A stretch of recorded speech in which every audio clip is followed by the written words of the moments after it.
Ngikubingelele mbukele indaba enosifundelo uThabani Maphumulo ake sibheke lezo indaba ethe ezihamba phambili osukwini lwanamuhla. IDA ikhala ngesimo sabakhahlanyezwa izikhukhula. Ziyaxazululeka izinkinga zasemgungundlovu. Kuzobhungwa ngabafundi besikole abanobungoma. Sikwamukele mbukele indaba ezenziwa.1KZNTV. Umholi we-DA esifundazweni kwaZulu-Natal Francois Rogers usebebhalela ikhomishana yamalungelo abantu ifake isikhalazo ngesimo senhlalo engeyinhle kumahholo ogcine khona imindeni yakhahlanyezwa izikhukhula ngenkathi kunesikhukhula kuleli ngombasa walonyaka. uRogers usho lokhu kwisithangamisa besindaba ebesibanjelwe emahhovisi aleli qembu eThekwini emva kokuphuthula uhlelo lwabo lokuvakashela amahholo ahlukene. Ukushaya ngonwabo kukahulumeni ekutheni ahlinzeka abantu abakhahlanyezwa ngesikhukhula ngamakhaya asesimeni esikahle sekwenza iqembu le-DA labhalela uhulumeni ekutheni abanike incazelo mayelana nokuthi kuphi lokho osekubambile engabe kudedelwa imali ukuthi kwakhiwe izindlu zabantu. Leli qembu enyangeni edlule belunohlelo lokuhambela amahholo ukubheka isimo abantu abahleli ngaphansi kwaso. Abakhala ngakho ukuhlaliswa ndawonye kwemindeni ngaphezulu kwamakhulu njengoba ithi kulezi ndawo kukhona obaba besimame kanjalo nezingane. Ithi ngalokho ikona okwenza bathatha isinqumo sokubhalela ikhomishana yamalungelo abantu mayelana nalesimo abasificile.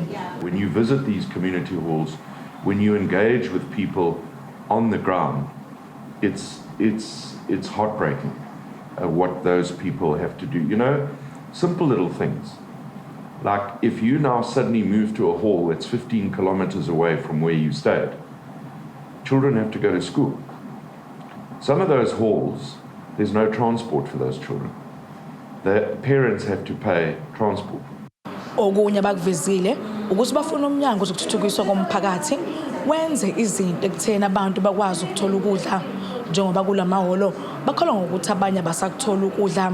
Leli qembu lithi lo mnyango meliqinisekise ukuthi usebenzisana nezinhlangano ezingenzi inzuzo okuyizona eziqonda kahle ngomphakathi. It seems that Human Settlements does its own thing, the Premier does his own thing, and eThekwini municipality does its own thing. There's nobody tells us who's coordinating this project. And at the end of the day, people are being left to fend for themselves.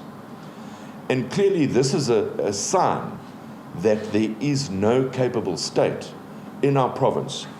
uRogers okunye ukubakhathazayo ukuthi kulamahholo amanye bafica ukuthi kunabesifazana abazibabelethela khona. Ithi ngalokho sebezoqalisa umkhankaso ukuthi bahlinzeke ngamanakubeni kuwona lamahholo. And what is the DA we've decided to do that I will be heading is we're going to be launching a nappy drive for the month of August to also assist the women who are staying in the halls, especially because there are still pregnant women within the halls. And we've had about 2 women so far who've given birth and who are living in the halls. I mean, it's not every day a child is born into a home that is now a place of relief or, you know, the halls. Ngutebogo Sibisi, Kisenyulenzi Thekwini. Uthembisa ukusheshisa ukuqashwa kwathishanhloko ungqongqoshe umnyango wezemfundo esifundazweni kwaZulu-Natal uKwaZimshengu ngesikhathi ihambela isikole samabanga aphezulu eMgungundlovu iSokuma Comprehensive kuzokhumula ukuthi kwaphazamiseka ukufunda nokufundisa kulesi sikole ngemuva ukuthi abazali nabafundi bengenela umbhikisho bashisa amathayi bavala umgwaqo bekhala ngokucekeleka phansi kwalesi sikole nokuthi sekuphele isikhathi eside singenawo uthishanhloko oqashwe ngokugcwele. Umshengu ubehambele lesi sikole namuhla ufike kwazibophezela ukubuyisa umbiko ngemuva kwamasonto amabili. Lesi sikole sivalelwe amanzi ngoba sikoleta umasipala izindodla zemali elinganiselwa ku7 million wamarandi. Ungqongqoshe wezemfundo kwaZulu-Natal uKwaZimshengu uthe bayaphazamiseka kakhulu abafundi bakamatikuletsheni uma kubhikishwa ikakhulukazi njengoba kusele izinsuku ezingaphansi kweziyikhulu ngaphambi kokuba baqale izivivinyo zabo zokuphela konyaka. Umshengu ukusho lokho ngesikhathi ehambele iSokuma Comprehensive School embali eMgungundlovu kanti uthe bazozixazulula zonke izinkinga zalesi sikole. Isikole sikweleta umasipala imali engango7 million yamanzi ingako umasipala ugcina uthatha idecision yokuthi uwavale amanzi. Kunoqhekeko phakathi kweSGB eyenza ukuthi bangakwazi ukufinalize iprocess yokuqasha uthisha omkhulu. Now ke ezinye zezinto ke emadisini swathathile ukuthi iprocess yokuqasha uthisha omkhulu sesoyithatha manje sirane kwi-district ne-head office ngoba clearly iSGB is incapable ukurana leyo process. but okwesibili sifake uphenyo la lokuthi for the past 2 years ngakube imali zesikole ziphethwe kanjani. Okwesibili uphenyo lokuthi ubani lo wasayinela le mali yokuthi kutshele uthisha ngoba ngathi nothisha wakhala ukuthi umpintshekile la wafika esikoleni base bemtsheleka imali. Odabeni lwamanzi sivumelene nomasipala manje ukuthi asikhokhe at least about 20% of isikweleti ukuze bakwazi ukureconnect amanzi bese ke siyavumelana ngepayment terms up until siqede isikweleti sethu. Abazali bathe imbhikisho iyona ezwakalayo kuleli kanti bathe bafuna kuqashwe uthishanhloko wesifazane. Asihlele esangweni ngoba sidunyelwa amakhanda noma siqashukele olayini asiqashukele olayini kodwa sihlele esangweni ngoba yonke into eSouth Africa ukuzizwakala kubiza ukuthi wenze lento ade siyenza hayi ngoba sidunyelwe hayi ngoba siswele into esifuna ukuzenza noma sifuna ukubukwa kodwa lokho esikwenzile eMC la namhlanje ngenxa ukuthi thina sihlale esangweni nezingane zethu ziphumile zahlala esangweni sibhlungu ukuthi ingane zethu asifundi futhi hayi ukuthi ukufunda kuphazamiseke ngoba sekuhlelwe esangweni. Bakuvele kuphazamisekile kunesikhathi esiphila kusona ingane zethu kunabo TikTok ngeke ingane iqukule ibhakede yo flash toilet izotrenda kuhlukumeza umqondo womntwana lokho ukuthi bequkule itoilet obvious beyo flash. Esicelayo sicela ukuthi uprincipal aqashwe. This school needs a female that has a backbone ozohlanganisa othisha njengoba othisha sebehlakazekile ayinani ukuthi bahlakazekiswa yini indlela abaphethwe ngayo uMr Hadebe akabalaleli. Ilungu lesigungu esilawula isikole lithe umnyango kawumele uxhambukele eqokweni kwekomiti lesikole. Siyathemba ukuthi ngoba babencomile ukuthi azange kube nankinga kwi-IC bakwenze ngendlela bazosibuyisela lokhu okwakwenziwe i-IC ngoba kuyosimangaza njenge-SGB uma sekubuya okunye as if kahle i-grievance yayi kwi-IC yayingekho kuma minutes engakusho-ke mina njengelunga le-SGB njengoba ngike ngakubalula even nakuyena MEC ukuthi i-SGB divided into 2 bengiyokujabulela ukuthi bayidisbande iSGB bese ikhethwa kabusha abazali bayikhethele kabusha ngoba vele iSGB ayiqokwa idepartment iqokwa abazali. Umshengu uthe izimali zalesikole sezizolawulwa isifunda saseMgungundlovu sezemfundo. Ezindabeni ze1KZNTV ngu-Ayanda Dube ngisemgungundlovu. Njengemizamo yokuqhamuka nesisombululo odabeni lokucwaswa kwabafundi abanobizo lomngome esikoleni, umnyango wezemfundo esifundazweni usunquma ukubamba imbizo ngenhloso yokucobelelana kanye nokubhekana ngqo nalolu daba kepha ngaphambi kwalokho unxusa umphakathi ubuzwakalisa izimvo zawo ngalolu daba. Ungqongqoshe lomnyango esifundazweni kwaZulu-Natal ukwazi Mshengu uthi ukucwasa kwalabo abanenkolelo yabo zihambisana nobizo kanye nokungabhekelelwa kwabo abangakholelwa kulokhu kakuyihlomlisi imfundo. Umnyango wezemfundo esifundazweni usemkhankasweni wokuqhamuka namasu okwenza ngcono isimo ezikoleni ngodaba lwabafundi abanobizo. Ungqongqoshe walomnyango esifundazweni uthi ke kasikho isidingo soqhekeko kwazise lokhu kwenza nzima ukufunda nokufundisa. Kukhona abantu abakholelwe emadlozini abakholelwa kwizinto zesintu, kukhona abantu abasindisiwe abangakholelwe emadlozini abathi nje bona bayathandaza. Kepha bonke laba bantu abaphila eNingizimu Afrika bayingane lezo ekufuna zifunde ezikoleni ezifanayo. Now into esihluphayo ukuthi bese kuba khona ama tensions amongst izingane including abothisha ukuthi uma kukhona ingane enobizo lokuthi yothwasa bese ithola icwaseka ngenxa yokuthi kunabanye abathi no wena unamadimoni. Now we can't have a schooling environment enama tensions based on faith. Umthetho osekelo wethu uthi umuntu unelungelo lwenkolo akholelwa kuyona. Njengoba kunabantu abakholelwa emadlozini, kunamaSulumane, kunamaHindu, kunamaChristians, so all must coexist in a schooling environment, even in society in general. Ngoba kufanele kube khona imposa ifaith yomunye komunye. So kungakho sithe soba nesymposium ukuzama ukuxoxisana ukuthi coexista kanjani ezikoleni kungabi khona umuntu oxwaseka on the basis of religious or cultural faith. Kuzokhumbuleka ukuthi iziko leindaba libike kabanzi ngodaba lomfundi obexoshwe esikoleni saseNdwedwe ngeshwa ugcine ethatha impilo yakhe. Lokhu kugqamise uqhekeko olukhona emphakathini ngalolu daba njengoba ke abanye bebegxeka ukwamukelwa kwabafundi abanalolu bizo ezikoleni kanti ke abanye bethi kunyathelelwane okwabomdabu. Lo mnyango uzosingatha imbizo yokudingida ngalolu daba ngakho unxusa umphakathi ukuba uthumele imbono yayo ngalo. Lesi sinyathelo sishalwe ihlombe izinhlaka ezahlukene. The department must not attempt this journey alone. While thorough participation involving all stakeholders is very important, it cannot rely only on academic papers as they seek to do in some instances. Parents, learners, school governing bodies, school senior management, practitioners, experts in the field and authorities in indigenous knowledge systems, along with the Commission for Cultural, Religious and Linguistic Communities, must all be engaged. Otherwise, this process will be incomplete. The DA believes that the department has begun a process that is heading in the right direction. It is hoped that the final product of sharing of information, experiences and involvement will yield an agreed outcome. Sibonga kakhulu ukuthi kube khona abathintekayo balisukumele udaba labantwana ngoba ubizo into ngeke uze uyibalekele. Thina njengogobela besihlupheka kakhulu ukuthi sithwasise umntwana osafunda ngoba esikoleni ziningi izinkinga nezingqinamba abahlangabezana nazo. Siyabonga kakhulu singabelaphi. Eyindabeni ze1KZNTV kube kuntombi khona Mvubu eThekwini. Imeya uMasipala uMfolozi enyakatho nesifundazwe KwaZulu-Natal uXolani Bhengu senxusa umphakathi ubungaxhumi ugesi ngokungekho emthethweni ngoba yikona okudala ukuthi kube nokucinywa kwagesi kwindawo yaseMzingazi ngoba benkampani yakwa-Eskom bekhala ngokuthi usomkhulu umthamo.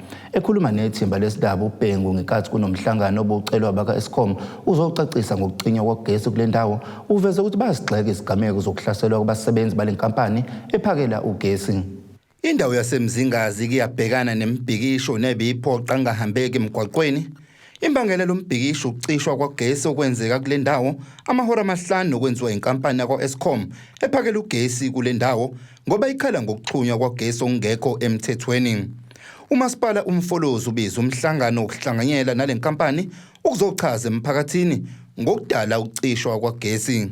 So uMasipala waseMfolozi ke sithathe indima yokuba sibe abahlanganisi phakathi komphakathi wala kwaMbonambi kanye noEskom ukuze kutholakala isixazululo sokuya phambili kulezi inkinga abanazo zikagesi. So ingakho ke sicele uEskom ukuba uze sizoxoxisana nomphakathi kutholakala isixazululo. Kunohlelo likaEskom ukuthi uma kuqhume itransformer kufanele kube nalolu hlelo loku-auditor ukuchecka izigubhu ezirojwe ugesi. Uma umphakathi ungahambisani nalolo hlelo lolo kuholela ekutheni uEskom abe madolonzima ukuba eze azolekelela. Ngakho ke nawo umphakathi siyawucela ukuba usilekelele uma uEskom ufuna ukufaka lolu hlelo loku-audit umphakathi awulivumele lolo hlelo. Amalungu omphakathi akule ndawo ehlanganisa uWard 6 akhala ngale nkampani yakwa-Eskom kungaxhumani nabo kanti okunye okuvezwe umphakathi ukuthi akube nendlela yokuxhumana kungavele kucishwe ugesi. Lo mphakathi uphinde wazibophezela ukuthi uzimisele ngokusebenzisana nale nkampani ukuze kuphele ukucishwa kwagesi. Ngokuqala nje lokho kwehlulekile manje ku-service. Eskom kade wazi ukufona kunike i-reverse number afike. Uma umfonela manje Eskom u500 uyaphela ukhuluma uxoxa necomputer ngenzeki lutho. uEskom mayifisa simlekelele njengomphakathi ukuze kulunge lenkinga ka5 to 9 sikhona singabakhiphi ithimba ngoba kahle siyathola ukuthi ipercent ekuthiwa sithenga lugesi uEskom akanelisekile ngalo. uEskom akeze i-auditor ke mafanele lezi audit uyena ozaziyo ukuthi yena usebenza kanjani athina ama terms and conditions akhe imuphi imhlahla fanele ilandele uma ukuthi ugesi awuthenga. Uma kuwukuthi ama terms and conditions akhe amguide ukuthi akashaye udoor to door engene emakhaya engene emqashweni engene ezitolo ngoba phela enye inkinga esinayo siyakuthola ukuthi izitolo ugesi ngathi azuthengi. Esigamekweni sakamuva siveza ukuthi kunomsebenzi wale nkampani yakwa-Eskom owathunjwa kwashiswa nemoto yakhe kuyo le ndawo. Imeya loMasipala uMfolozi isigxekile lesi sigameko. Mbukile sithi shele izitolo siyabuya ungayindawo.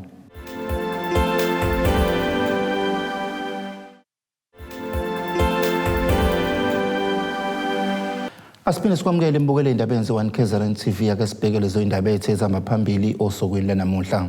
IDA ikhala ngesimo sabakhahlanyezwa izikhukhula. Ziyaxazululeka izinkinga zasemgungundlovu. Kuzobhungwa ngabafundi besikole abanobungoma. Ucela usizo lokwakhela indlu umkhulu Sipho Miya wasendaweni yasekuphakameni kuwa-23 ngaphansi komasipala uMlalazi enyakatho nekamthaniya osephoqeleke ukubalala esitinini zokwakha amboze ngothayela ngemuva kokusha kwendlu yakhe yamaplangwe ngesonto eledlule naye ayekhelwe umasipala eminyakeni emihlanu edlule. Ekhuluma nethimba lezindaba le1KZNTV noNtsikelelo Mhlongo ongumshana uthi impilo kamalume wakhe isengcupheni njengoba ethi lezi zitini akalala kuzona zingawela kuyena alimale. Lena ke imfanekiso yendlu yamaplangwe umkhulumiya okubikwa ukuthi ke wayakhelwa umasipala ngo2018 ngoba ke engenayo indlu. Lendlu ke ngolesihlanu lwesonto ledlule ishe yanqonqa kwangasala lutho. Umiya ke usephoqeleka ukuba ke alale kulezi itini pheceleza ama blocks amboze ke ngothayela nakho ke okuyingozi ngoba lezi itini zingawela phezulu kwakhe zimlimaze. Laba ke bachaza ngesimo sendlu. Ngesikhathi ngikhankasa ngafica lo muzi unamadanish amaplangwe nje.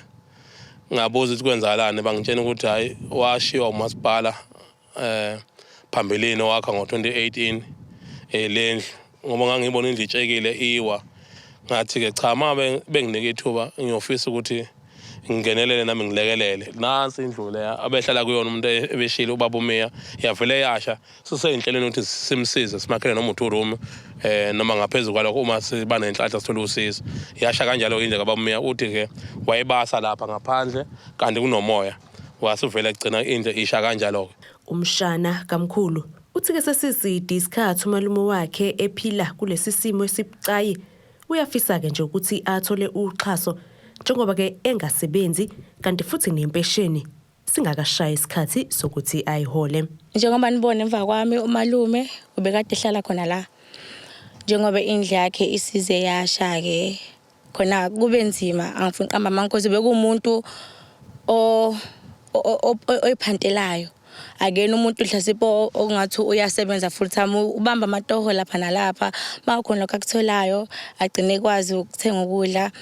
Indlu kamalume njengoba ishile asazi nathi ukuthi kwenzakaleni kodwa ke siyacela ukubaba ikhansela kanye nomphakathi njengoba bemazi umalume ukuthi umalume wami lohlala la bamazi ukuthi umuntu ongasebenzi siyacela ukuthi uma kukhona uxhaso likhona bekwazi ukumlekelela. Ukhansela wakule ndawo uthi ke ebona usizo olubhekene noMiya wenza imizamo ukuthi ke amtholele usizo njengoba ke lama blocks umkhulu kuyiwona selala kuwo wayewanikiwe ngabanye ababemxhasile kanti futhi nangemumva kokusha komuzi uxhumanekile ke nomasipala wendawo uMlalazi waletha ke isponji nokudla kodwa ke ucela noma ubaniko ngabasiza ngalesi sikhathi besalinde impendulo kulo masipala ukuthi ke umkhulu bazomakhela indlu noma cha.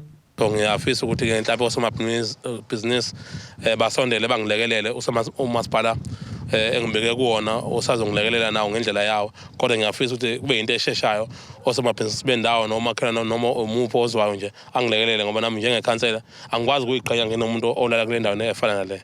Lesikizi indaba ze1KZNTV mina ngingosamukeliso Nqulunga bika ngisikuphumuleni eMlalazi. Usacwele Mathafa umliso solo ngokugwaza bulala umfundi wesikhungo semfundo ephakeme eMangosuthu University of Technology ezidleni ezihlala abafundi balesi sikhungo esisePoint eThekwini ngesonto. Omunye wabafundi ongathandanga ukuba lidalule igama lakhe uthi namanje basathuthumela njengoba konke lokhu kwenzeke phambi kwabafundi kanti abakhathaza kakhulu ukuthi akuphephile kule ndawo yizo umsolo naye ngumfundo lesi sikhungo kodwa ungene endaweni esigameko ngokungafanele. Kusola unganaka kwendawo ezihlala abafundi kulandela isigameko sangesonto sobulawa ngesihluku komfundi obenza izifundo ze-electrical engineering esikhungweni semfundo ephakeme iMangosuthu University of Technology endlini abahlala kuzo ePoint. Umfundi ongathandanga ukuba dalule uthi ke bazizwa bengaphephile. Kunomfowethu obethandana nosisi loshile ongene res ungene ngokwe-defense wagcine wakwazi ukuthi azafikelele egumbini la kuhlala khona usisi loshile wafika wangabuza wadonsa umtafula umeselo wokuqhuba isinkwa wakwazi usisa until azashone in front of roommate, then emva kwalokho wasuka wabaleka. Abafundi baphatheke kabi kakhulu ngoba into ebaphatha kabi kakhulu ukuthi i-university mawukuthi azikho inqumo eyithathana ngale nto le yenzakile. Chaza ukuthi lokho sangaphinde kwenzeke in one of abosisi bethu sesingavuka kusasa kuthiwa khona into eyenzekile komunye umfundi. Kuzokhumbuleka ukuthi ngonyaka u-2018 isigameko esifuze lesi senzeka kuyo le nyuvesi. Estatementeni esikhishwe inyuvesi iqinisekisile ukuthi umenzi wokubi ungumfundi khona lapha. Iphinde ke yasigxeka kakhulu ithi ke izovuselela umkhankaso wayo wokulwa ke nokuhlunyezwa kwabesifazane ikakhulukazi njengoba kuyinyanga yembokodo. Lo mfundi uthi ke bayafisa kuqiniswe ezokuphepha njengoba ke sekuyinsakavukela umchili wesidwaba ukugetshengwa kwabafundi. Isikhungo sakheke emphakathini. You'll find ukuthi even on campus kunezinye vele indlela olunye uhlobo lobugebengu olujwayele ukusebenza ngaphakathi ecampusini. You will find ama-student ephucwa ama-laptop, you will find ama-students ephucwa amafoni egqekezelwe ama-rest. So ezihlezi si-raise lezi ukuthi siyacela ukuthi iqinise ezokuphepha elokhujaneni e-MUT but university ikushaya indiva lokho. I-security yase-MUT ayikho esimweni kufanele ibe kusona kunama-students amaningi kakhulu. Lesi sigameko siqinisekiswe ukukhulumela amaphoyisa esifundazweni.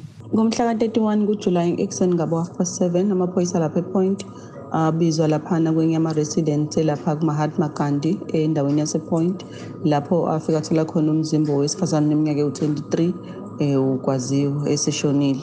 Kuthiwa kube ukuthi-ke uvictim wagwazwa-ke umsolo owaziwayo emva kwengxabano eyabakhona wabeka eseshonele endaweni yesigameko kwavula-ke icala lokubulala epolice station ePoint. Ey'ndabeni ze-1KZNTV kube kuntomo khona Mvubu eThekwini.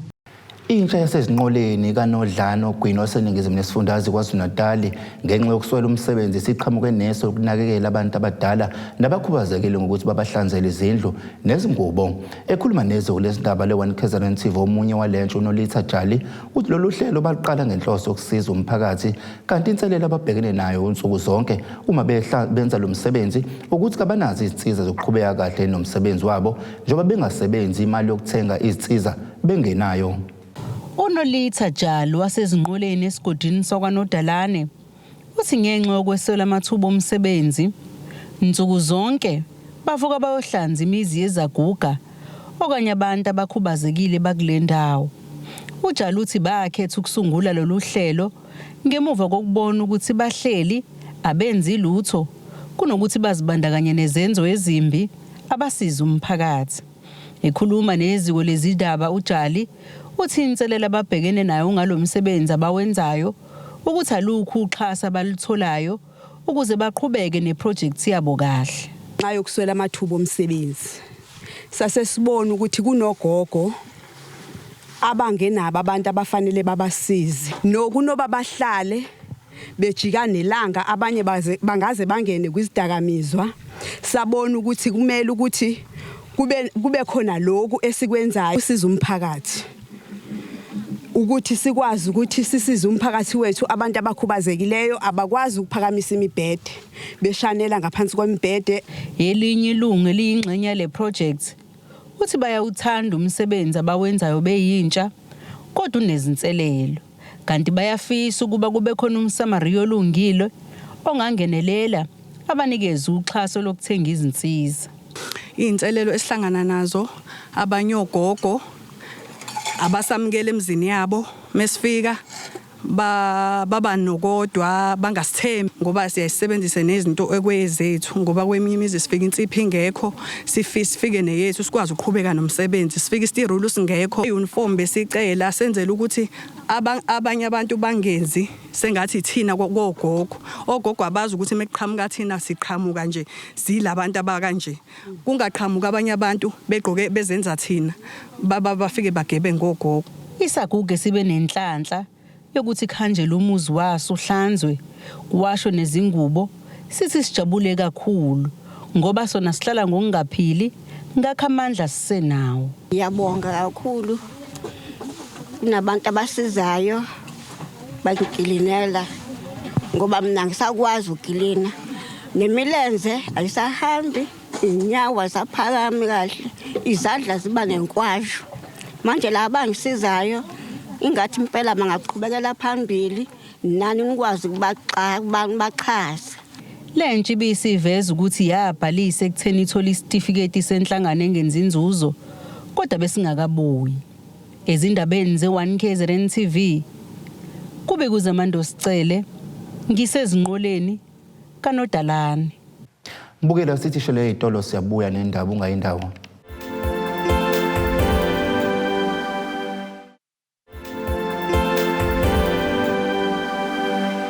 Siphinde sikwamukele mbukele indaba ze1KZNTV ake sibheke lezo indaba ezihamba phambili osukwini lanamuhla. I-DA ikhala ngesimo sabakhahlanyezwa izikhukhula. Ziyaxazululeka izinkinga zasemgungundlovu. Kuzobhungwa ngabafundi besikole abanobungoma. Mbukele ke sibheke kwezomnotho.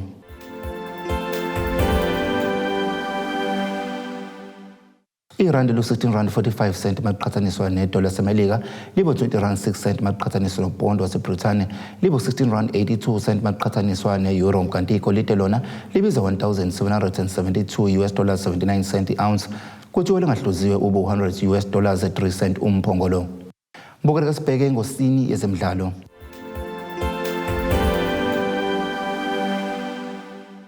Iqembu elimelela kuleli emqhudelwaneni i-Commonwealth Games obanjelwe ezweni laseNgilandi libukeka lenza kahle kakhulu njengoba lihlezi endaweni yesihlanu ohlwini lamaqembu ahamba phambili ngezindondo.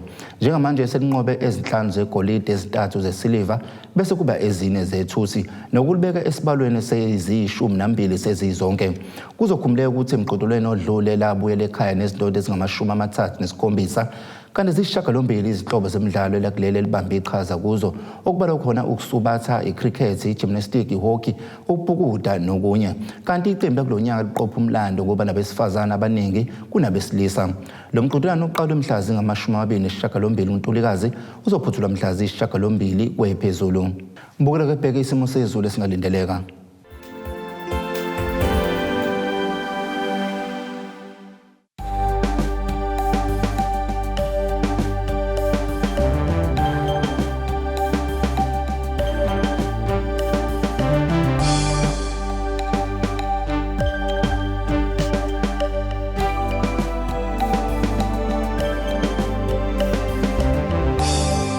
Mbukelo ziyaguqala bese kuphathele zona siyithimba lesindaba le1KZNTV. Izindaba zipheli ukuphela isikhathi nisale kahle.